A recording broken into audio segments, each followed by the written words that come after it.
Live, this is 24-Hour News 8. They received millions in taxpayer dollars to help save manufacturing, a plant touted by the biggest names. This is a symbol of where Michigan's going.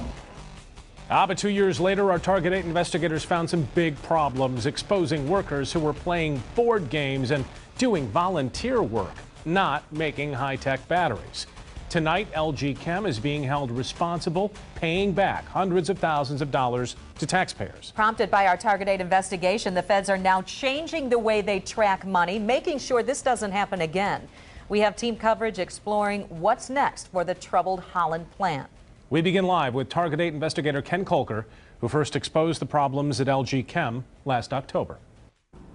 Yes, Sue and Brian, the Department of Energy's response to the audit promises change, that it will do a better job of watching over multi-million-dollar projects like the one here at LG Chem. DOE in a statement said that the audit brought on by Target 8's investigation is leading to a reorganization of its Office of Energy Efficiency and Renewable Energy. It says it will spend more time visiting large projects across the country and will streamline its review of invoices. Federal auditors reported that LG Chem workers spent $1.6 million of their time either playing cards, board games, watching movies, or volunteering at nonprofits. Since LG Chem and the feds were splitting workers' costs evenly, the Korean-based company repaid the government $842,000. This plant started with a $150 million Department of Energy grant. Shovels will soon be moving earth. A presidential groundbreaking and the promise of 440 jobs. But with slow sales of the Chevy Volt, it has yet to turn out a lithium-ion battery for sale. And just 200 people are employed. Then last October, Target 8, through interviews with workers and former coworkers, uncovered questions about wasted time. If there was nothing for us to do, we would study in the cafeteria or we'd sit and play cards, sit and read magazines. It's really sad that all these people are sitting there and doing nothing, and it's basically on taxpayer money. That led directly to the audit by the Department of Energy Inspector General, and that audit laid much of the blame on what it called poor oversight by the Department of Energy. It questioned why LG Chem spent 94% of the $151 million grant while building only 60% of its production capacity. It also questioned why the feds issued the grant in the first place without a promise from LG Chem to shift battery production to Michigan from South Korea. And it questioned whether the feds should have cut off funding when it appeared LG Chem was struggling. Now, in a statement released today, LG Chem said that it had cooperated with the feds and that it has put in safeguards to make sure mistakes like these don't happen again. Live in Holland, Ken Kolker, 24-Hour News 8. Thank you, Ken. We just received a statement from LG Chem saying we remain fully committed to launching production at LG Chem, Michigan's facility in Holland, and will use our best efforts to create additional new jobs and contribute to a more independent, sustainable energy future. 24-Hour News 8's Mark Thompson asked Holland's mayor if he thinks LG Chem will keep that promise. The report confirms that LG Chem misused hundreds of thousands of dollars, mismanaged employees without producing a single battery. We wanted to know what role the city could play in making sure that future businesses who want to locate here in Holland keep up their promises. Battery production at LG Chem stalled before ever getting started, and they blame the sluggish electric car market for its first failures. LG promised 440 jobs, but has only hired 200 thus far, and many of those workers don't have much to do. Target 8 exposed employees sitting idle on the clock, playing cards, or doing community work to pass the time. Problem is, they're using your money through a federal grant to do it. But Holland Mayor Kirk Dykstra is far from throwing in the towel while waiting and hoping the market improves. He says LG is looking to diversify and use the lithium battery technology in other products. We asked the mayor what the city can do if companies like LG that receive incentives don't make good on promises. What we're not going to do is we're not going to go in and have operational control over what happens on a day-to-day basis. We want to see that that the targets and the agreements that were entered into, we live up to them on our end, and they live up to them on their end. Any penalties if they don't? Well, what we can do is we can revoke the agreements But as I said before, typically what we have done, and when we have done that, is when a company pretty much ups and leaves and clearly is not going to remain invested in our community. Reporting from City Hall in Holland tonight, Mark Thompson, 24-Hour News 8. We are staying on top of this story right now on woodtv.com. You can read the entire federal audit and that response from LG Chem. We've got crews working this story right now. We'll bring you new developments and reaction tonight on your 24-Hour News 8 at 10 and 11. Our Target 8 investigators are working hard tonight, exposing a potential danger on the roads. Target 8 tracked down several cars right here in West Michigan on used car lots with parts that have been recalled. Target 8 investigator Marley Ginter joins us with how you can protect yourself. Marley? Well, Sue, car dealerships will fix recalls for free, and yet thousands of drivers have not gotten the repairs. Target 8 found out sometimes that's because some don't even know they bought a car with open recalls. I found a van that had just been sold and tracked down the driver to warn her. When Amy Mueller bought her van, I can seat 7 kids. She thought she got a deal, not a danger. No warning lights or anything have ever came on. Until I showed her the open recalls on it from Chrysler. There's my van. Yeah, that is exactly the van. This open recall sounds pretty dangerous. Did you sell her a dangerous van? Not at my knowledge by any means, no. Target 8 discovered used cars on several lots in West Michigan with potentially dangerous recalls. We ran checks on Mueller's van. Your airbag can deploy without warning. It's scary. It's really scary. Did you know that? I did not know that. At GR Used Car on South Division, we found a vehicle with a safety recall that in some cases can cause a fire. No one at GR Used Car would talk to me, and the owner didn't return my calls. We also found about a half dozen at Boondocks Motorsports on 28th Street, including a Ford F-150 with a recall involving the fuel tank. The National Highway Traffic Safety Administration says the defect caused 3 fires and 1 person got hurt. But the Boondocks owner told me the used cars on his lot are safe and that if customers want his employees to call the manufacturer and check for recalls, they will. Mueller bought her van at Ross's Auto Sales on South Division. General Manager Mark Savage told me he tells people about open recalls when he knows about them. When we were there, a customer did confirm that. But Savage says checking every car for recalls would take too much time. Why didn't you tell her there was an open recall? More than likely, I didn't know myself. Like I said, I ran an auto check on it. It's not a perfect world. I think the consumer is just as responsible as me. I don't know how the dealers or the dealerships are selling them without bringing that to the table. It's not going to change whether I buy it or not, but just be honest so I can get it fixed. So who is protecting you? In 2012, more than 17.8 million vehicles had safety recalls. The National Highway Traffic Safety Administration sent me a statement. All vehicles under recall should be promptly repaired.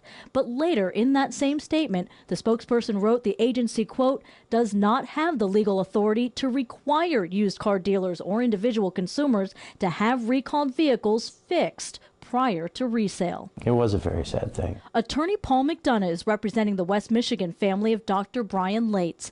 Lates had an open recall on his Hyundai Elantra involving steering repairs. On March 18, 2010, Lates was driving from Jackson to Kalamazoo when his car skidded across I-69 and hit an oncoming semi-truck, killing him. McDonough says unfixed recalls can be deadly.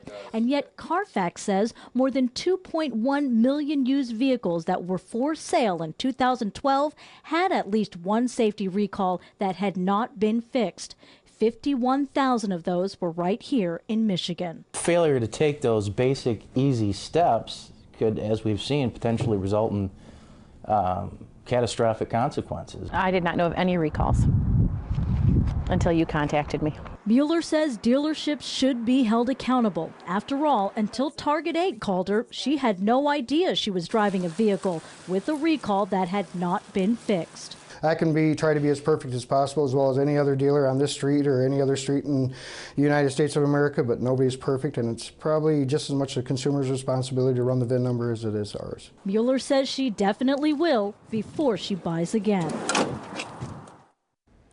Now, many states had fewer used cars with open recalls from 2011 to 2012. but not Michigan. In fact, according to Carfax, our state and several neighboring states, including Illinois and Indiana, had about a 25% increase in used cars with open recalls.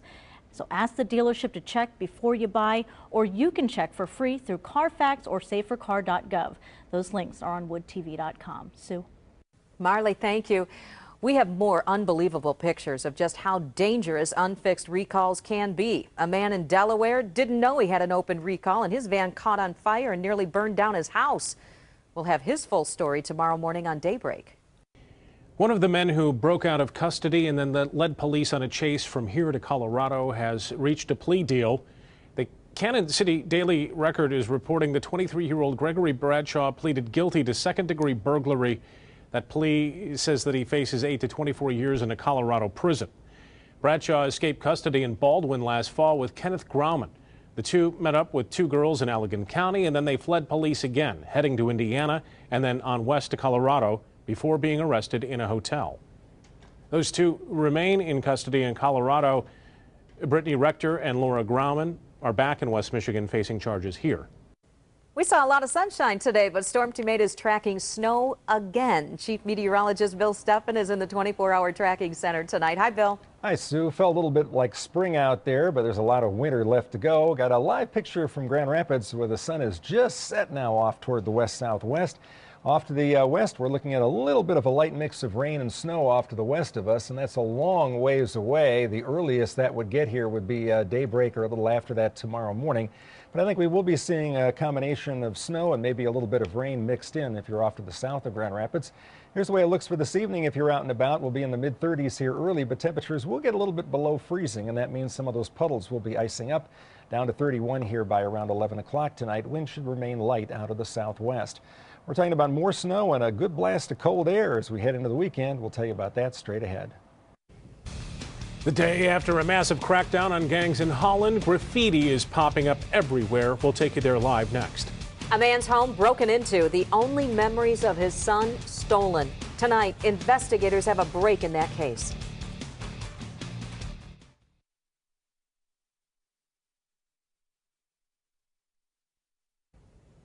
These two alleged Latin kings are on the run, and police need your help to find them. Jose Hernandez and Uvaldo Ruiz.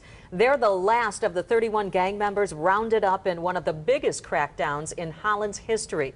And tonight, police say their fellow gang members are getting revenge for that bust. 24-Hour News 8's Leon Hendricks is live in Holland tonight with how some gang members are sending a message back to police. Leon? Yeah, suspected gang members making their mark here on garages like the one behind me. Police say it may be their attempt at showing signs of life after a major blow to the gang's base.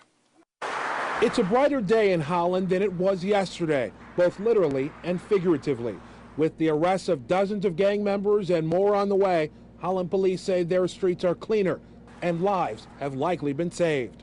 Oh, very probably. At the least, I'm sure it's going to have a positive impact on the crime rates within the city. But today, those who remained seem to have their own message, inked with a spray can, and unbeknownst to this man, use his garage as their canvas. One of those messages was immediately obvious. HPDK, Holland Police Department killer. There's a good probability that that is now in response to all the arrests that were made yesterday. Today, police said they're not done. There are others they're actively seeking now. An urgency for the police here battling gang problems that were getting worse. These teens say they deal with them at school, but don't really take the gangs seriously. We're Holland. We celebrate tulips. There's no real gangs here. They bark, bark, bark, but they're not going to do anything. They don't bite. Holland police say they've seen the bite. When you have the drive-by shootings and the fire bombings and stabbings and those types of criminal activity, it gets people upset and concerned, and justifiably so. Now, police, again, still looking for those two suspects. Anyone with information urged to give police a call. Reporting live in Holland, Leon Hendricks, 24-Hour News 8. Thank you, Leon. Gangs are expanding their territory into smaller cities and using social media as a recruiting tool. They're glorifying it, but they're not going to show you that their fellow gang member got shot, got knifed, got beat, or is dead. They're not going to tell you that in these videos. Sergeant Chris Munley says that there are several active gangs in Ottawa County and their reach is increasing. 24-Hour News 8's Steve Kelso will have that full story tonight at 10 and 11. Some good news in a heart-wrenching story that we first told you about last fall. We talked to Joseph Courtney in November, shortly after his Allegan home was broken into. Thieves stole several things that belonged to his son, a Marine who had recently died in a car crash. Tonight, the Allegan County Sheriff's Department tells us some of the stolen property has been recovered and returned, including home videos and his son's Marine duty pack. Authorities are still investigating this case. Your 8-day forecast is right after this break.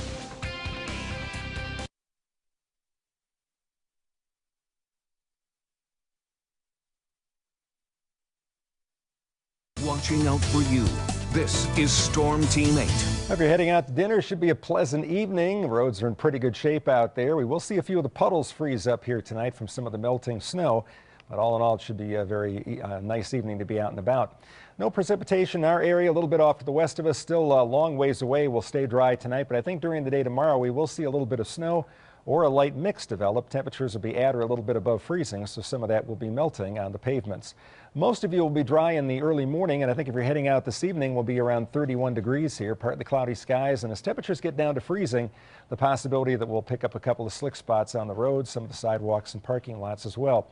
We're at 36 right now, 40 in Kalamazoo. Once you get south of I-94, there's no snow on the ground, so it got a little bit warmer down there. Winds are fairly light, only about 48 miles an hour, and they'll stay that way overnight tonight. But winds will get a little gusty here during the day tomorrow, again coming out of the southwest. Dry weather tonight, snow or a little bit of a mix developing tomorrow. There will be some slick spots tomorrow, especially if you're driving north of Grand Rapids and especially up toward northwest lower Michigan. Snow showers and some pretty chilly temperatures here for Friday and on Saturday. Over the next 24 hours, looks like this. A lot of clouds overhead here overnight tonight. Our temperature down to around 30 here at midnight. I think we bottom out in the upper 20s, and after that, temperatures start upwards once again. This little mixed area of precipitation starts to come in, much of it in the form of some light snow. That's the way it looks at noon tomorrow. During the afternoon, again, a little bit of a mix, that purplish color indicating a little bit of rain mixed in. We may touch 40 briefly, but temperatures will start downward again during the afternoon. Now tomorrow night, the most significant snow off to the northwest of Grand Rapids, but again, some of this will be melting as it hits the ground. Very little snow is expected as you head south of I-94. And then as we head into Thursday night and Friday, snow showers, some chilly air. That area from Allegan County into Van Buren County could pick up several inches of snow over a 48-hour period. Lighter snow as you get farther east, but still the possibility for some slick roads. So the 8-day forecast looks like this. Tomorrow we could touch 40 very briefly. Probably won't feel that warm. Kind of a breezy day, possibility for some light snow or a little bit of a mix developing. Snow showers, pretty chilly air in here for Friday, Saturday, and on Sunday. Look at that high temperature on Saturday, 21. That's more than 10 degrees cooler than average. We bounced up to 39 on Monday, then temperatures head back down into the 20s for the middle of next week. Old man winter, still plenty of punch left. Yeah, he moved in. Yeah, that's for sure. Bill, thank you, Bill. A major win for Michigan State. We will have post-game reaction coming up next in sports.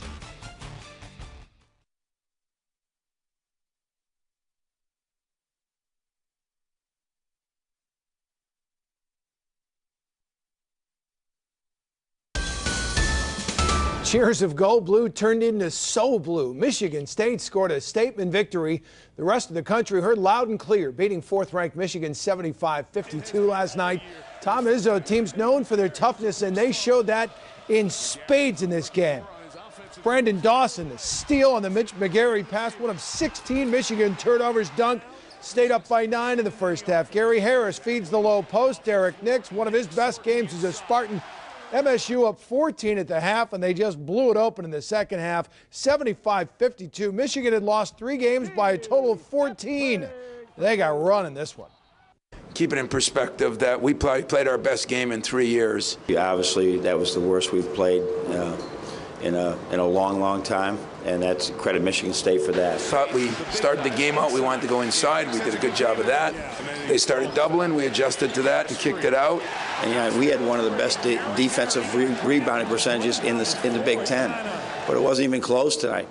And one of the things we emphasized was we had to see contact on every shot, and there was no contact. So they got the best of us in that area. It was like a perfect storm. We played about as well as we can play. They did not play as well. They're a much better team. I'm not sure we're as good as we played, but I'm going to take it, and big win for Michigan State. Kalamazoo native Doug Anderson has done it again. He's dunked his way onto SportsCenter. He was voted #1 on SportsCenter's top playlist for this alley-oop dunk against Cleveland State last night. He ought to be in the slam dunk contest at NBA, even though he's not playing in the NBA right now. Horrible news out of Kentucky. Nerlens Noel, expected to be the first player taken in the next NBA draft, tore his ACL last night, and the Wildcats lost at Florida. He'll miss the remainder of the season. A big blow for the national champs. Johan Franzen will not play for the Red Wings tonight, so look for Abdelkader to move up to that top line. Okay. Thanks, Jack. We'll have Bill right after this in just a moment.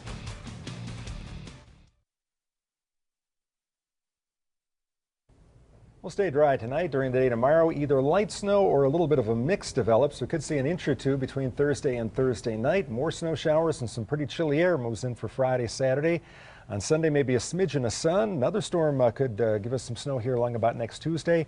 And I can't show you day 9 on an 8-day forecast, but day 9 looks like we'll be picking up some significant snow as well. So keep the snow shovel handy. We'll do that, Bill. Thank you. We'll see you tonight. Have a good night.